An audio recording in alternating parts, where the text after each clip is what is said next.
Indian army का एक बहुत इंपॉर्टेंट रोल रहता है नेशन की पीस, डेवलपमेंट और सिक्योरिटी को मेंटेन करने के लिए। और ऐसा मैं इसलिए कह रहा हूं क्योंकि आज हमारे साथ इंडियन आर्मी के एक ऐसे जनरल बातचीत में आज हमारे साथ जुड़े हैं। जी हाँ, मैं आपको पहले उनकी इंट्रोडक्शन बता दूं। रिटायर्ड जनरल BK शर्मा, जो कि United service institution of India new Delhi के एक जिसे हम कहेंगे कि एनालिस्ट हैं। स्ट्रेटजी किस तरीके से आगे बनानी है, उनकी सलाह जो है वो बहुत इंपॉर्टेंट रहती है उसके ऊपर। और सबसे पहले तो मैं आपका स्वागत करता हूं सर हमारे द न्यूज़ नाउ में। Thank you very much Somil. Sir पहले तो हमारे व्यूअर्स को आप अपनी इंट्रोडक्शन खुद दें, क्योंकि आप खुद जम्मू कश्मीर से बिलोंग करते हैं। जी, मैं इंडियन आर्मी मैंने 1976 में इंडियन आर्मी ज्वाइन की और उसके बाद मुझे मौका मिला कि मैं तकरीबन हर बॉर्डर के ऊपर सर्विस करूं। मैंने काउंटर टेररिज्म ऑपरेशंस में भी हिस्सा लिया है जम्मू एंड कश्मीर में। इसके अलावा चाइना बॉर्डर पे मैंने नौकरी की और पाकिस्तान बॉर्डर में भी नौकरी की है। और इसके अलावा मुझे बैरूनी मुल्कों में भी जो है एक डिप्लोमेटिक रोल अदा करने का मौका मिला। वो यूनाइटेड नेशंस के साथ था और मैं इंडिया का डिफेंस एडवाइज़र था सेंट्रल एशियन रिपब्लिक्स में। रिटायरमेंट के बाद मैं यूनाइटेड सर्विस इंस्टीट्यूशन में एक सेंटर फॉर स्ट्रेटजिक स्टडीज़ है उसको हेड करता हूँ। और हमारा रोल है कि हम पूरी international security, international relations, geopolitics का एनालिसिस करते हैं और उसकी जो एडवाइस है वो अब हम अपनी गवर्नमेंट और जो दूसरे जो इस चीज़ में इंडिया की सिक्योरिटी में जो लोग जुड़े हुए हैं उनको ये हम एडवाइस देते हैं। सर, आप जम्मू कश्मीर से बिलोंग करते हैं, तो कश्मीर की मैं अब आपसे सवाल करूंगा कश्मीर से रिलेटेड। अभी parliamentary election, Lok Sabha election Kashmir में स्मूथली ख़त्म हुए। अब फर्दर वेट किया जा रहा है असेंबली इलेक्शंस का, क्योंकि अब असेंबली इलेक्शंस कभी भी अनाउंस हो सकती है उसकी डेट्स। तो सर, किस तरीके के सिक्योरिटी अरेंजमेंट्स होने चाहिए, किस तरीके की स्ट्रेटजी होनी चाहिए, थोड़ा सा बताएं। देखें, सबसे पहले तो मैं जम्मू कश्मीर की आवाम को मुबारकबाद देना चाहता हूं कि माहौल इतना ख़राब होने के बावजूद भी उन्होंने आगे आके जो है इलेक्शन प्रोसेस में पार्टिसिपेट किया।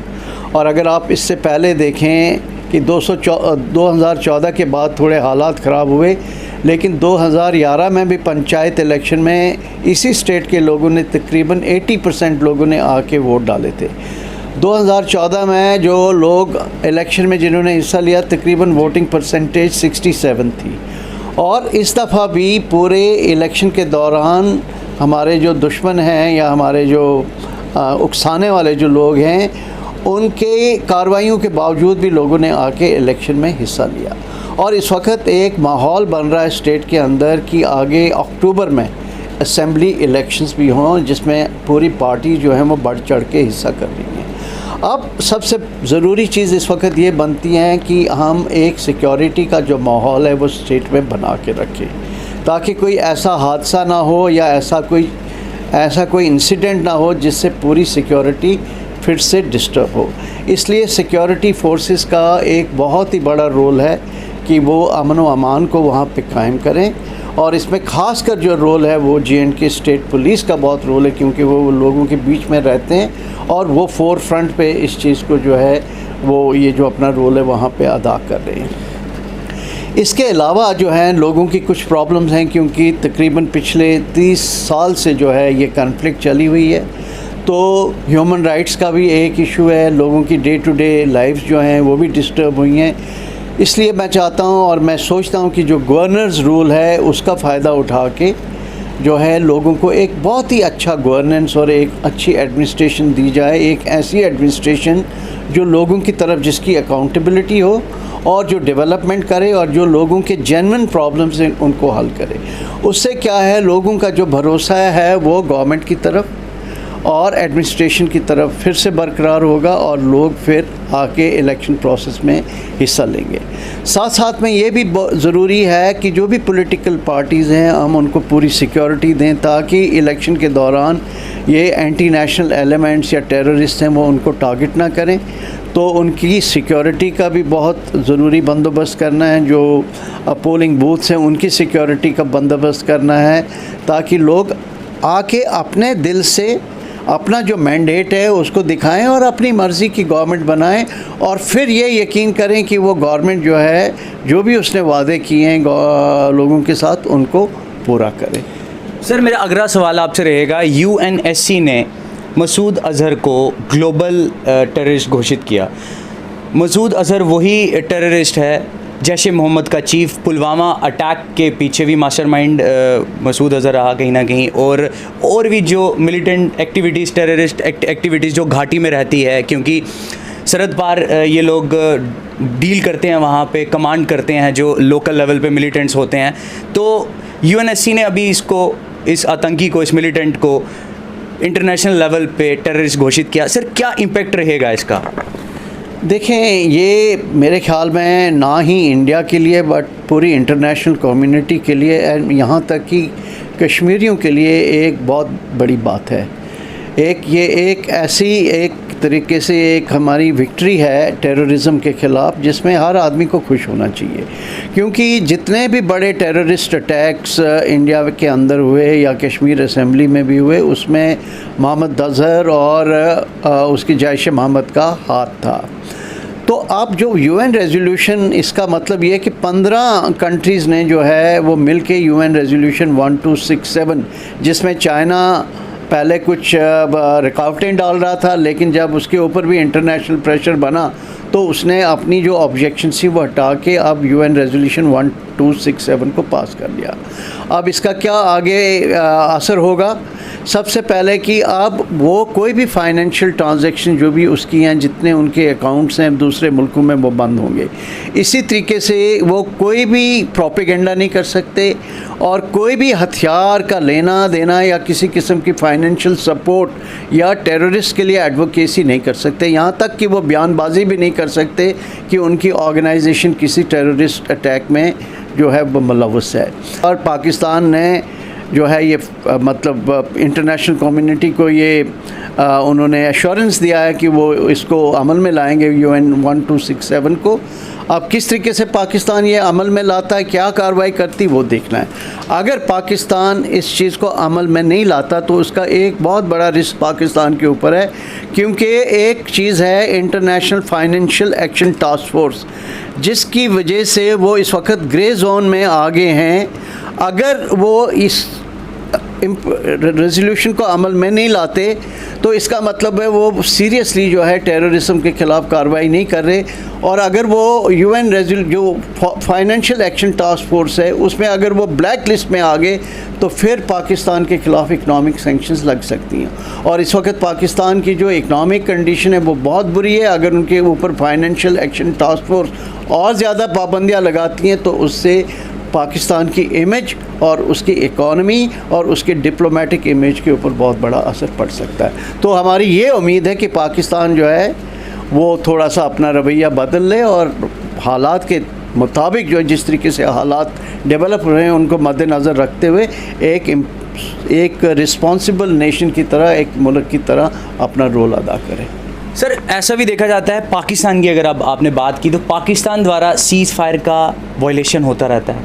पाकिस्तान की एक कोशिश रहती है कि घुसपैठ कराए, वो इंडिया के अंदर अटैक करवाए, फिदाइन अटैक करवाए। कश्मीर का एक इशू रहता है सर, कश्मीर का इशू हर कोई लीडर ये कहता है कश्मीर का इशू हम सॉल्व करेंगे, कश्मीर का इशू हम सॉल्व करेंगे, लेकिन एक्चुअल में अभी तक कश्मीर का इशू सॉल्व नहीं हो रहा, जहाँ तक अभी आप हालात देखें कश्मीर के। और वहीं पाकिस्तान की क्या स्ट्रेटजी है कश्मीर को लेके?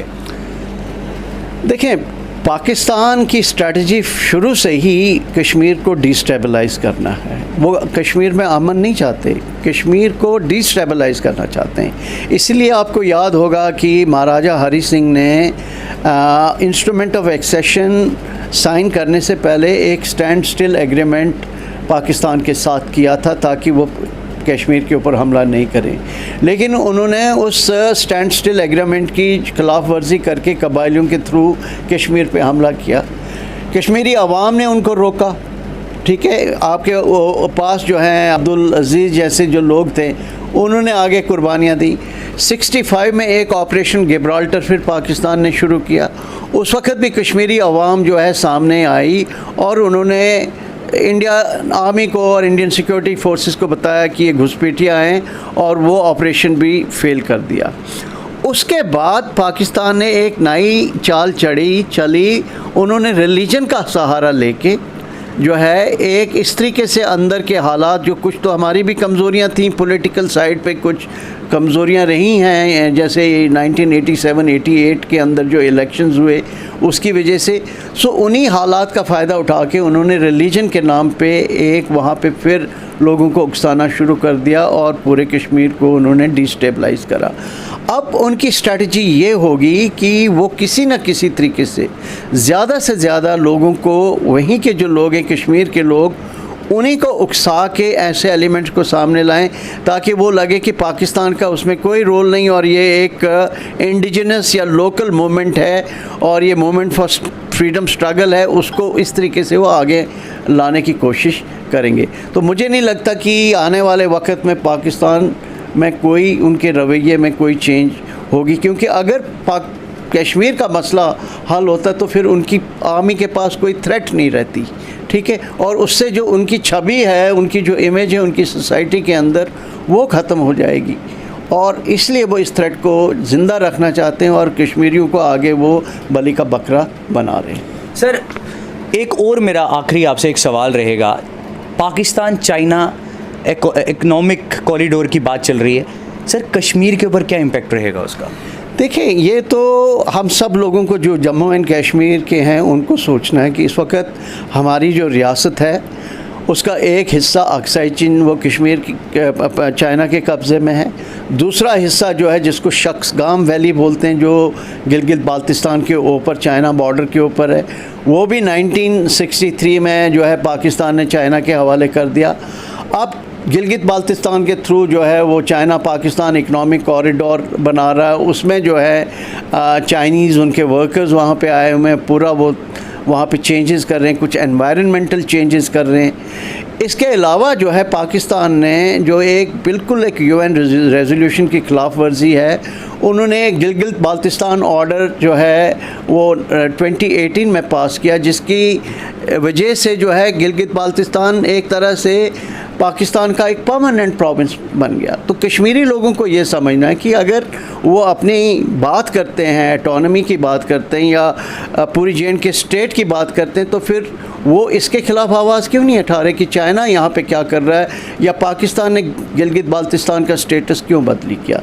सो मेरे ख्याल में पूरे जम्मू एंड कश्मीर के लोगों का ये एक मसला होना चाहिए, उनको आवाज़ उठानी चाहिए कि ये एक इलीगल कार्रवाई है और इस कार्रवाई के ख़िलाफ़ वो अपनी ऑब्जेक्शन रजिस्टर करें। एक मैसेज आप हमारे द न्यूज़ नाउ के माध्यम से उन लोगों को आप दें जो भटक चुके हैं, जो गलत साइट्स पे जा चुके हैं, नेगेटिव साइट्स पे जा चुके हैं, खास करके कश्मीर में जो नौजवान जिन्होंने बंदूक उठा ली है, उनको सर क्या मैसेज रहेगा आपका?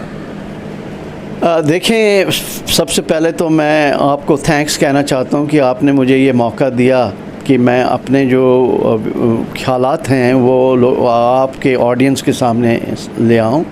मैं स्टेट का एक रहने वाला हूँ और टेररिज्म में हमने भी अपने 4 ब्लड रिलेशन जो हैं वो खोए हैं। अभी भी हम खुला अपने घर में नहीं जा सकते। मुझे वो वक्त याद है कि जब हम सब हिंदू मुस्लिम इकट्ठे एक फैमिली की तरह एक रहते थे और हमें ये कौन हिंदू है कौन मुस्लिम है उसका कोई आपस में कोई वो इस किस्म की कोई सोच भी नहीं थी। तो हमारे जवानों को ये सोचना है कि 30 साल से हमारे लोग जो हैं वो सफ़र कर रहे हैं। कई बच्चे जो हैं कन्फ्लिक्ट में ही पैदा हुए, उनके पेरेंट्स भी कन्फ्लिक्ट में पैदा हुए हैं और अब हम नहीं चाहते कि हमारी आने वाली जनरेशन भी हैं वो कन्फ्लिक्ट में पैदा हों और वो सिर्फ कन्फ्लिक्ट ही देखें। हमें ये सोचना है कि क्या हम कश्मीर को एक सीरिया, एक ईरान, एक अफ़गानिस्तान बनाना चाहते हैं? ये सोच बहुत ज़रूरी, क्योंकि अगर हम इसी तरीके से गन कल्चर के ऊपर रहेंगे तो आगे जो सिचुएशन जो है वो और भी ख़राब हो सकती है और उसका सबसे ज़्यादा असर जो है वो कश्मीर के लोगों के ऊपर पड़ेगा, जम्मू के लोगों के ऊपर पड़ेगा, लद्दाख के लोगों के ऊपर पड़ेगा। इसलिए मेरी इनसे यही इल्तिजा है कि आप एक पॉलिटिकल प्रोसेस में आ जाएं, पॉलिटिकल प्रोसेस का फ़ायदा उठाते हुए जो भी आपकी डिमांड्स हैं आप उनको आगे उनके सामने लाएं।